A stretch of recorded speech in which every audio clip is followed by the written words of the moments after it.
यह संसार जन्म और मृत्यु के चक्र से चलता है।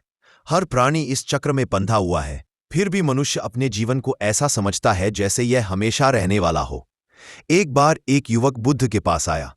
उसके मन में असंख्य सवाल, दुख, क्रोध, अभिमान और भ्रम भरे हुए थे। वह सोचता था कि धन, परिवार, अपने झगड़े विवाद ही असली जीवन है। पर उसके भीतर एक गहरी उलझन भी थी। अगर यही सब जीवन है तो जन्म और मृत्यु की सच्चाई क्या है, और मैं क्यों इतने छोटे छोटे कारणों से दुखी हो जाता हूं? युवक ने बुद्ध के चरणों में बैठकर कहा, भगवान, मेरा मन कभी शांत नहीं रहता। कभी राग उठता है, कभी अभिमान, कभी क्रोध।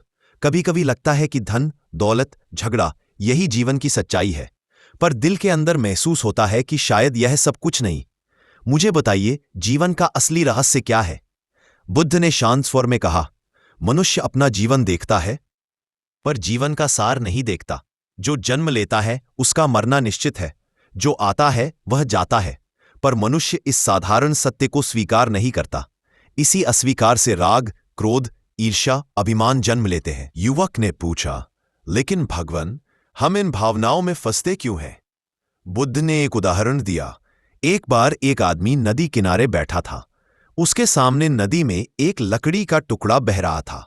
वह सोचने लगा, ये लकड़ी मेरी है। उसने उसे पकड़ने की कोशिश की, पर नदी का बहाव उसे ले गया।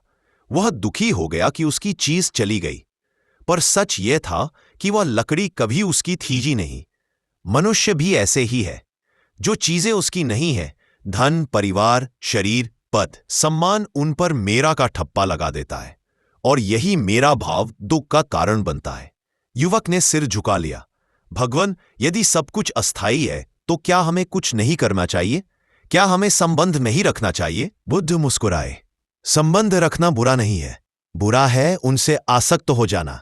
जैसे हवा आती है और चली जाती है, वैसे ही अनुभव जीवन में आते हैं और चले जाते हैं। पर यदि तुम उन्हें पकड़कर बैठ जाओगे तो दुख होगा। जीवन का सार अस्थिरता को समझने में है, न कि उसे रोकने में। युवक गहरी सोच में डूब गया। उसने कहा, भगवान, मेरा क्रोध इतना तेज क्यों उठता है? कभी कभी छोटी बात पर भी मैं आग बन जाता हूं। बुद्ध ने पास पड़ी एक मुट्ठी मिट्टी उठाई और युवक के हाथ से पकड़वाई। कसकर पकड़ो, उन्होंने कहा। युवक ने जोर से मुट्ठी बंद कर ली। थोड़ी ही देर में उसका हाथ दर्द करने लगा। अब इसे छोड़ दो, बुद्ध बोले। जैसे ही युवक ने मिट्टी छोड़ दी, उसका हाथ हल्का हो गया। बुद्ध ने कहा, क्रोध इसी मिट्टी जैसा है। जब तुम उसे पकड़कर रखते हो तो दर्द तुम्हें ही होता है, लेकिन जब तुम उसे छोड़ देते हो तो पहले तुम्हारे मन को हल्कापन मिलता है। समझो कि क्रोध तुम्हारी रक्षा नहीं करता, वह केवल तुम्हें नुकसान पहुंचाता है। युवक ने आंखें झुका ली। और अभिमान भगवान? बुद्ध ने एक और उदाहरण दिया।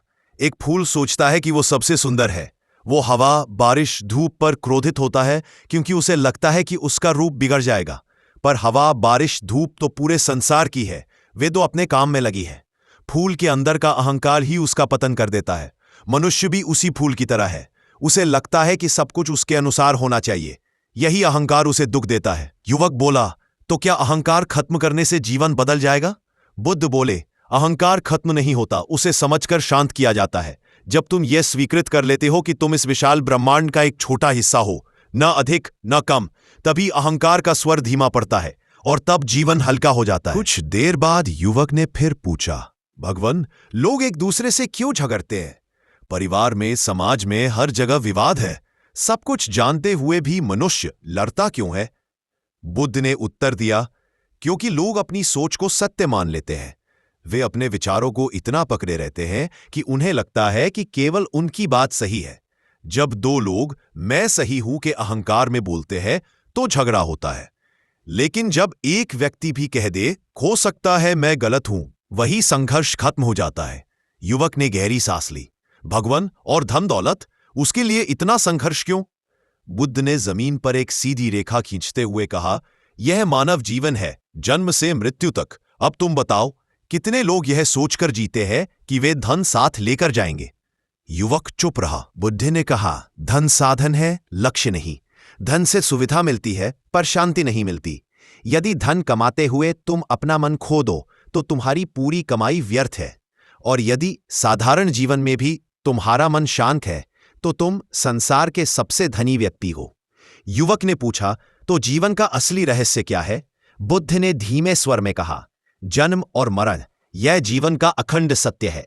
लेकिन जीवित रहते हुए तुम कैसे सोचते हो, कैसे जीते हो, यही तुम्हारा असली जीवन है। राग, क्रोध, अहंकार, ईर्ष्या, ये सब मन के बादल है। बादल आते हैं और जाते हैं, पर आकाश हमेशा वैसा ही रहता है। यदि तुम अपने मन को आकाश जैसा बनाना सीख जाओ तो तुम हर परिस्थिति में शांत रहोगे।